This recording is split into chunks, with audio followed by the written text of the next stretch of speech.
the biggest upset in my event. I'd gained nearly 6 or 7 seconds in that event, which was quite remarkable.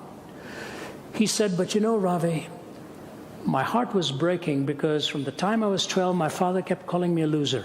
He said, you're never going to make it. You're never going to make it. He said, and he even refused to come to the Olympics. He said, you wasted all this money, all these years. You're going to come away empty-handed for what? Just to be able to say you've competed in the Olympics? He said, now I was awaiting the gunshot for the final, and I was being tipped to win the gold medal. He said, as I was getting ready, and the gunshot was about to sound, he said, from out of nowhere, the thought I least expected to come into my mind was the thought, is my daddy watching? He said, I lost a stride. But I breasted the tape, and I won a bronze. I said, that's not bad, is it? To be number 3 in the world? He said, no, I really am not talking about that. He said, I'd give up all the medals I've ever won to enjoy the love of my father.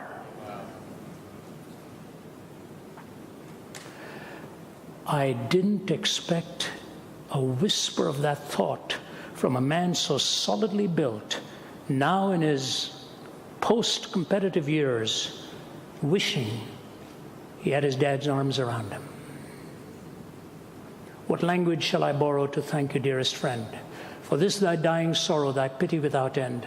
O make me thine forever, and should I fainting be, Lord, let me never, never outlive my love for thee. I don't have time to trace back to the book of Ezekiel, or trace forward, I should say, to the book of Ezekiel and on to Malachi. Because the book of Malachi begins with the verse, I have loved you. And you say, in what way? They didn't even understand what he meant. In Isaiah, he says, what more could I have done for you that I have not already done? Wherefore, when I'm looking for grapes, why are you bringing forth wild grapes? The idea of God's love punctuating through the Old Testament. I read Ezekiel 16 sometime. It's powerful in its analogy. So here it is, God's love, unmerited, grows on relationship, desperately needed. But then God comes up with a complaint. Chapter 6 and verse 4, your goodness like the morning cloud and like the early dew, it goes away. What is he saying? He says, you know what? Just like Gomer, you come back home and apologize to your husband and to your children and say, I won't do it again. But a few days later, you're gone back into your prostitution. Like the dew is here for a moment and is gone. Like the cloud comes and it's gone. Your goodness is like the morning cloud. Like the early dew, it goes away. You know what God's biggest problem is with you and me? A fluctuating will. A fluctuating will. You can come forward, make a commitment, and then a month later you say, I don't feel the same anymore. What happened? See, the will is the greatest gift that God has given to you, but it's also the greatest vulnerability. What was the temptation of the garden? Very simple. Why don't you do this and you will be as God, knowing good and evil? What it really meant was, why don't you do this and you can define good and evil? You become the definer. You make your own absolutes. What greater privilege than that? You don't need God's absolutes. Make your own. And the day you defy this one law, you become the definer of all laws. The will. You know, my older brother in India was, he was a computer systems engineer with IBM when we were living in Toronto, and he asked my father one day to arrange for him to find a bride in India. And I walked into his room, I said, let me get this straight. You're going to ask Dad to go and find a bride for you in India? You're all right? You're okay? Your every thinking is sane here? I said, you're not going to even go and check this out? He said, no, it's okay. It's okay. I said, Ajit, I don't believe this. And so every week we'd get an envelope full of pictures, photographs. Oh, what a lot of fun we had around the dinner table. That's a 7, that's an 8, this is a 6, this is a 5, you know, all of us pitching in, all on the basis of a photograph. That's it. Thank you so much. And one day I sat him down before he was to go. He hadn't seen her. He was going to fly to Bombay, now called Mumbai. Politicians have nothing better to do than to change the names of cities. They flew to Mumbai. And he was going to arrive there on a Wednesday. He was going to be engaged on a Thursday, going to get married on a Saturday, turn around, come back on a Sunday. A 4-day deal. I said, now, what are you going to do when you arrive there and you look at her and say, good grief, what have I done? Or she looks at you and says, I hope it's his brother and not him that I'm looking at right now. What are you going to do? He said, let me tell you something, Rob. Let me tell you something. When you will to love somebody, you can. So, wow. Now, I don't want to take away from everything he said, but a lot of what he said is very true. Without the will, it's a drudgery. Without the emotions, it's a mockery. And you need both. You need that emotional stirring within you, but you need the will to honor and keep that commitment. Let your goodness not be like the morning cloud or like the dew. Next time you feel his presence, make that commitment, but nurture that commitment so his presence will ever be felt with you day after day after day. And that will is surrender. You see, God's love is unmerited. His heartache is our will. His response is, I will be to you as a moth, I will be to you as a lion, I will remove my presence and depart from you. What does a moth do? It weakens. What does a lion do? It tears apart. He said, I'll be to you as a moth, weakening your land. If you don't respond, I'll be to you as a lion, tearing up your nation. If you still don't respond, I will remove my presence and depart from you. May I dare suggest, living where I do in the United States, we are probably in that third stage right now. Ashley and I had a talk about this in Atlanta at one stage when he first came to talk to me about coming here. We lack wisdom. We lack wisdom. Do you know we talk so much about human rights? Ask the person who talks to you about human rights if they know that it also means to give a person the right to be human.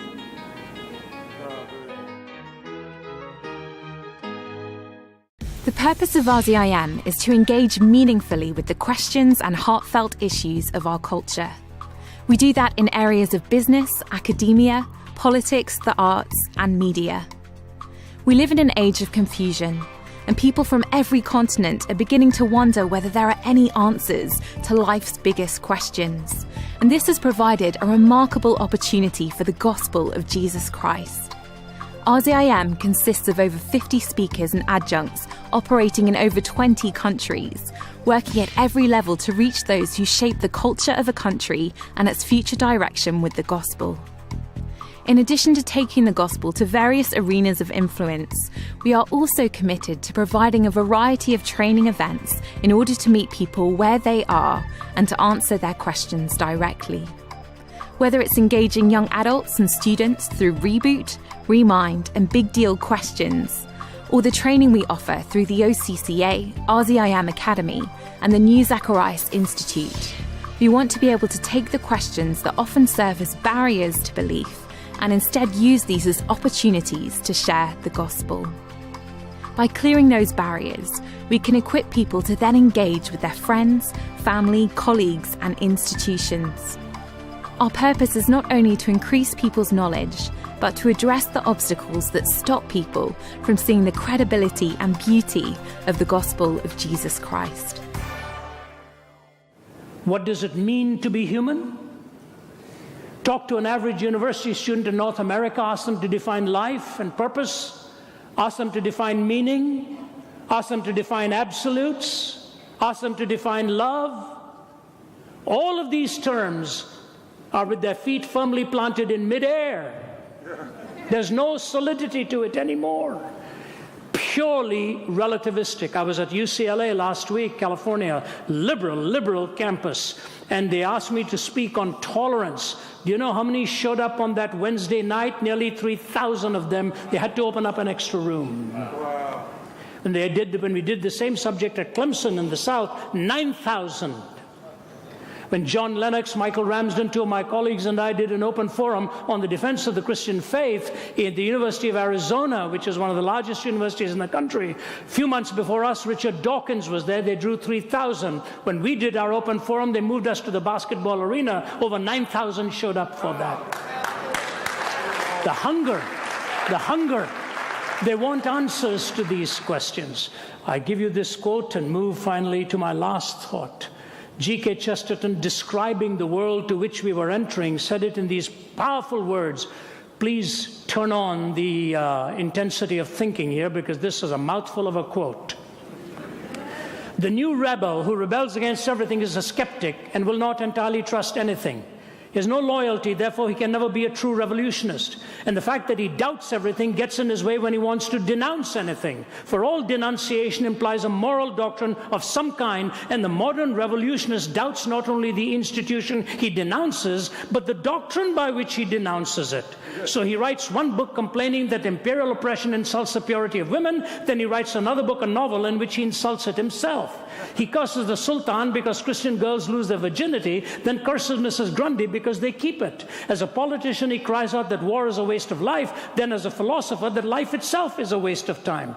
A Russian pessimist will denounce a policeman for killing a peasant, then prove by the highest philosophical principles that the peasant ought to have killed himself. A man denounces marriage as a lie, then denounces aristocratic profligates for treating it as a lie. The man of this school goes first to a political meeting where he complains that savages are treated as if they were beasts, then he takes his hat and umbrella and goes to a scientific meeting where he proves that they practically are beasts. In short, the modern revolutionist, being an infinite skeptic, is always engaged in undermining his own minds. In his book on politics, he attacks men for trampling on morality. In his book on ethics, he attacks morality for trampling on men. Therefore, the modern man in revolt has become practically useless for all purposes of revolt. By rebelling against everything, he's lost his right to rebel against anything.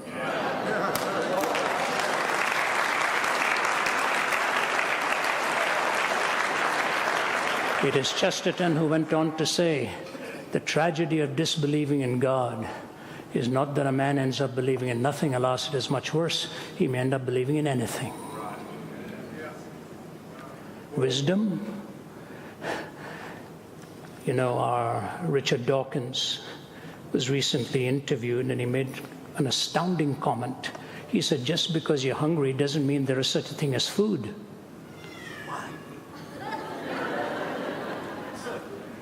He's countering Lewis's existential argument. But he was on a radio program on the BBC, you may have read it, it was absolutely fascinating. And he said to the former dean of St. Paul's, he looked at him, he himself is a bit of a liberal, but fascinating, he was taking on Dawkins. And he looked at the dean and he said to him, you know what, most Christians can't really name the four Gospels or even one Gospel. And the dean looked at him and he said, Richard, your favorite book is The Origin of Species? Yeah. Could you name the whole title? He said, yeah, I know the title. He said, go ahead. And I'm quoting you now, forgive me. He's on the air. He says, yeah, the title goes, The Origin of Species. Oh my God.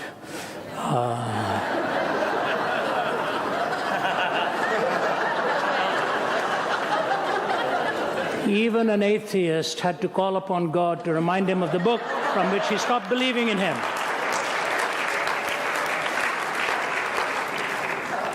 By means of natural selection. He couldn't get those words out of his mouth. One president in Africa, after I finished speaking to the African presidents, took me by the arm. We were walking away, and he put his arm in mine, and he said, Mrs. Zachairas, our cumulative wisdom is unable to meet the daunting challenges of our time.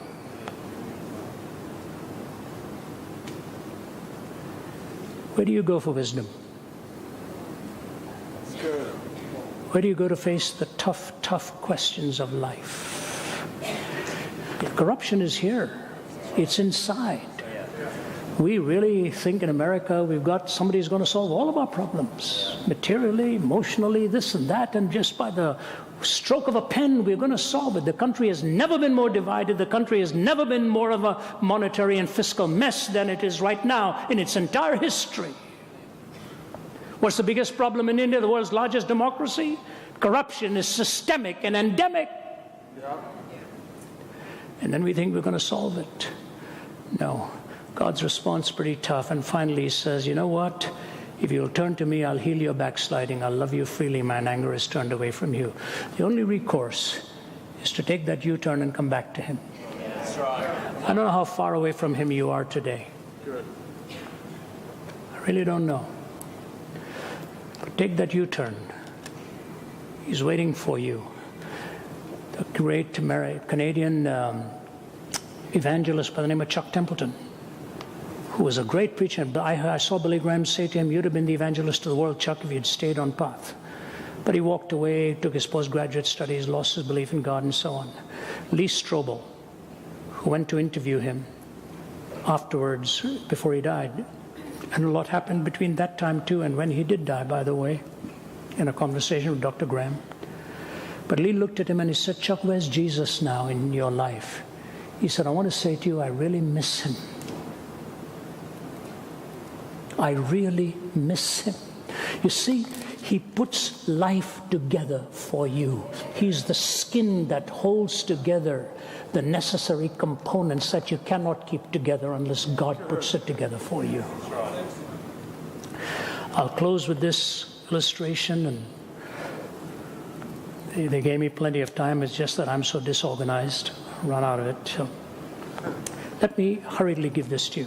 In the year 1971, when I was in my 20s, I was in Vietnam, preaching the length and breadth of the country, changed my whole life, brought revival in Vietnam. My interpreter, I've told the story in my book, I think, Walking from East to West. My interpreter was a 17-year-old guy by the name of Hien Pham. 17 years old. I was 25, 17. Cumulative years, 42. And we're traveling around the country by motorbike and U.S. military choppers and C-130s, all this stuff. We're young. And when I bid him goodbye, I said, "Hien, I don't know if I'll ever see you again." Thousands came to know Christ. I had my one sermon book, used to put it in my jacket pocket, preach from that the length of the country. I was still an undergrad student in theology. 17 years went by. 1988, I'm in Vancouver, British Columbia, speaking. 11 o'clock at night, my phone rings. "Brother Rafi." I said, "Hien?" He said, "How did you know?" I said, "It's the way you always call me Brother Rafi." Yeah, I said, "You had that little musical note to your Brother Rafi." I said, "Where are you?" He said, "I'm in California." I said, "What on earth are you doing here?" He said, "Have you got some time?" I said, "Yeah, tell me." He said, "After Vietnam fell, the Viet Cong arrested me, put me in prison because they said I was with the CIA. I said, "I'm not with the CIA. I'm a teenager." They said, "You interpreted." See, I interpreted for them. I was a translator. Had nothing to do with the American troops or anything other than being a translator in their commissaries and all this. They said, "No, we're imprisoning you." And when they imprisoned him, they took away from him any English language books. They only gave him Marx and Engels, Marx and Engels, Marx and Engels, and Vietnamese and French. They tried to knock God out of me, he said. Finally, one day, he said, I got so tired. I said, "Maybe God is not there." He said, "My brother Rafi, I thought of you and your messages and all that we saw together. I kept thinking of you so much. But I was struggling. They were beating it out of me. And one night I said, tomorrow morning when I wake up, no God, no prayer." He said, "In the morning they assigned me to clean the latrines. And when I walked into the latrine, I looked at the tin pot in there with all used toilet paper and human excrement. I had a mask over my head." He said, "But I thought I saw something in English. I turned around, washed it, put it into my hip pocket. That night, late at night in bed, while everybody was asleep under my mosquito net in this room, I pulled out the piece of paper on the right-hand corner. It said Romans chapter 8. Started reading it, and all things work together for good. He said, I sobbed under my mosquito net.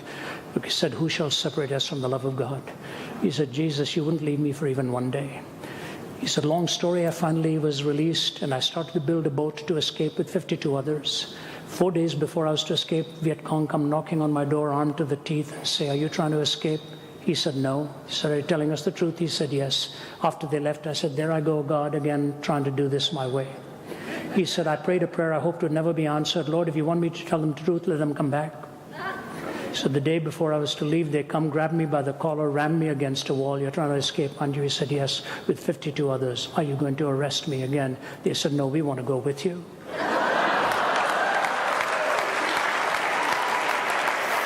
4 of these guys got onto the boat with them, and he said, "We were caught on the high seas and we were going to capsize, but these 4 guys were such good mariners, they got us to safety in Thailand." He said, and then I was given refugee status. I came to the United States. I'm doing my business degree at Berkeley now. And he said, I'm just calling to ask if you'll come and officiate at my wedding. I've met a beautiful young gal, a Vietnamese gal here that I want you to officiate. And this goes on and on. He came to visit me in Atlanta, and he sat down with my kids across the table, and they were so young then. And he said, you know what? You're always tempted to do it your way. He said, don't. Don't. He said, do it his way. He will honor and he will bless you. You know what? I don't know where you're at in your life, but if you're a typical audience, there's some of you tempted to do it your way. That's right. God's love, God's heartache, God's response, and God's hope. I will heal your backsliding. I will love you freely, for mine anger is turned away from you. God invites you to come and celebrate that relationship. And I'm going to ask you to pray with me now at this time.